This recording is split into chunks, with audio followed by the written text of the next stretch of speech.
Episode वहीं से शुरू होता है। हम क्रिम्सन और बाकी सभी लोगों को टॉर्टियरे में देखते हैं और क्रिम्सन एक चाबी से अपने स्टोरेज स्पेस के गेट को खोलती है और वो सभी उसके अंदर आ जाते हैं। तो वहां पर बहुत सारे वेपन्स रखे होते हैं और उन्हें देखकर वो सभी लोग चौंक जाते हैं और माइकल कहने लगता है ये कैसे पॉसिबल है। तो क्रिम्सन कहती है मैजिक से, और फिर वो सभी वहां रखी गन्स को उठा के देखने लगते हैं और माइकल कहने लगता है मैंने ऐसी गन कभी नहीं देखी और क्या ये कोई मैजिक गन है। तो क्रिम्सन उसे बता दी ये गन्स इस देश में वर्तमान में उपलब्ध गन्स से कहीं ज्यादा पावरफुल है, लेकिन वे अभी भी रेगुलर गन्स ही हैं और जो इम्पोर्टेंट है वो है बुलेट्स। और फिर हम देखते हैं रगना अपनी सिल्वर इन बुलेट्स में डाल रहा होता है और वो उसे पूरा करके क्रिम्सन को दे देता है। तो क्रिम्सन उसे एक और मैगजीन में सिल्वर इन डालने के लिए दे देती है और वहीं माइकल और उसके बंदे उन गन्स को चलाने की प्रैक्टिस कर रहे होते हैं और रगना क्रिम्सन से कहने लगता है तुम्हारे चेहरे पर एक बुरा भाव है। तो क्रिम्सन उससे कहने लगती है क्या तुम किसी बात से नाराज हो और क्या मैं उन्हें मोहरे के रूप में यूज कर रही हूँ। तो रगना उससे कहने लगता है नहीं मैं इससे अपसेट नहीं और आखिरकार तुम सुनिश्चित करोगी कि वे जीते हैं ना। पर क्रिम्सन उससे कहने लगती है मैंने ये वादा नहीं किया था कि वे जीवित बचेंगे और तुम किस बात से अपसेट हो। तो रगना उससे कहने लगता है सबसे पहले मैं इतना थक गया हूँ कि मैं जमीन पर पड़ा हुआ हूँ और दूसरी बात प्लीज मुझे रीपर मत कहो और मेरा तमाशा मत बनाओ और मैं नहीं चाहता कि वे मेरे आसपास रहें क्योंकि तब उनकी मृत्यु हो सकती है। तो ये सुनकर क्रिम्सन उससे कहने लगती है तुमने कहा कि तुम केवल उन्हीं लोगों के आसपास रह सकते हो जिनकी मौत से तुम हर्ट नहीं होगे या वे लोग जो मरेंगे नहीं, इसीलिए तुमने मुझे चुना और इसीलिए तुमने उस लड़की लियो को छोड़ दिया। पर रगना उससे कहने लगता है इसका तुमसे कोई लेना देना नहीं है। तो क्रिम्सन उससे कहने लगती है वो लड़की तुम्हारी एंटायर मोटिवेशन है और अगर तुमने उसे खो दिया तो तुम्हारा क्या होगा।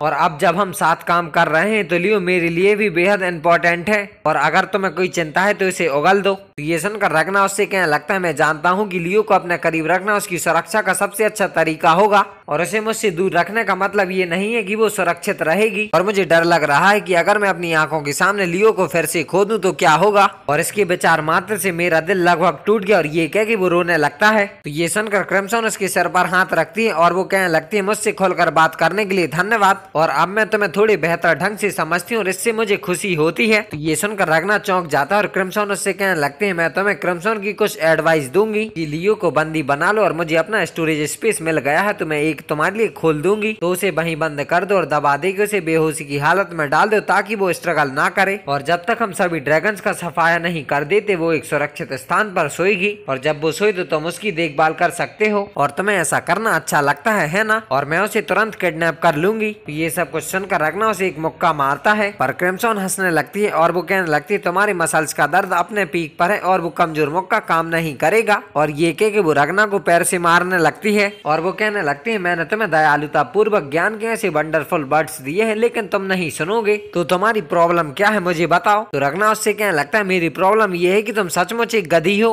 तो ये सुनकर क्रिम्सन उससे कहने लगती है लोग मुझे ये बहुत बताते हैं और ये जानती हो कि मैं एक गधी हूँ, मैं वास्तव में तुम्हें नरक में डाल रही हूँ। और वो कहने लगती है जब से हम मिले हैं तब से मुझे मैं तुम्हारे बारे में बहुत कुछ जानता हूँ वाले एटीट्यूड से नफरत हो गई है और तुम मेरे बारे में कुछ नहीं जानते। तो चिंता मत करो मैं टेम्पेस्ट सेल को कुचल दूंगी और मुझे अपने प्यादों को बर्बाद करना पसंद नहीं है और तुम अपने टूटे हुए दिल के साथ वहाँ पड़े रह सकते हो और तुम इस बारे में बहुत कुछ कह चुके हो कि तुम्हें शराब कैसे दिया गया और तुम गलत हो। और ये कह वो अपने मुंह में एक गन डालती है और खुद को शूट कर लेती है तो उसका सिर उड़ जाता है और उसका खून रगना के मुंह पर उचट जाता है और क्रिम्सन अपने कॉर्पस के बगल में खड़ी होकर रगना से कह रही होती है तुम श्रापित नहीं हो। और फिर क्रिम्सन अपने कॉर्पस को उठा की दूसरी जगह पर ले आती है और उसे देखकर उसका स्लाइम उसके पास में आ जाता है और वो कहने लगता है मैंने अपनी एक आंख नीचे की ओर बढ़ाकर टाउन पर नजर डाली ठीक वैसे ही जैसे तुमने कहा था। तो इसके लिए क्रिम्सन उसे रिवॉर्ड के रूप में अपना कॉर्पस देती है तो वो स्लाइम इसके लिए उसे थैंक यू कहता है और ये कह के वो अपनी बॉडी से टाउन का पूरा ब्लूप्रिंट बना देता है और वो कहने लगता है ये टाउन वर्तमान में ऐसा दिखता है और ये कह के वो क्रिम्सन को टाउन में हुई चीजों के बारे में बताने लगता है और वो कहने लगता है भवंडर के सामने बहुत सारे ह्यूमंस तैर रहे हैं और वे खून से लथपथ हैं और उनके सारे अंग ठीक नहीं है। तो क्रिम्सन उससे पूछती है क्या वे सभी वुमन है। तो वो स्लाइम हाँ कहता है। तो ये सुनकर क्रिम्सन अपने मन में कहने लगती है ट्रू को उस टाउन में खड़े रहने का ऑर्डर दिया गया है और वो उन्हें तराश कर समय बर्बाद कर रहा है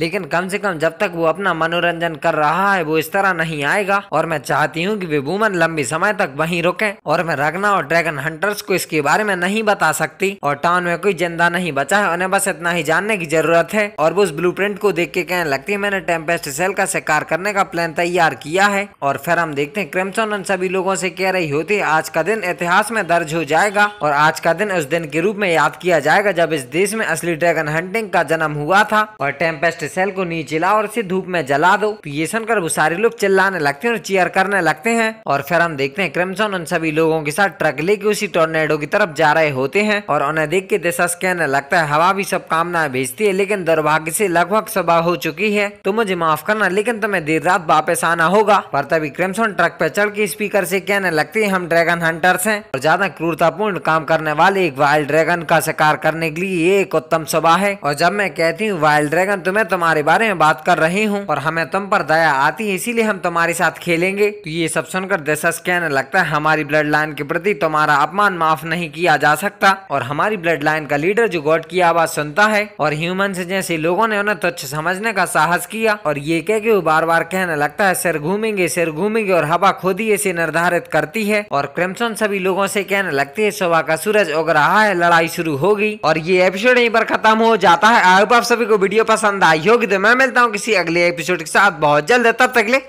बाय बाय।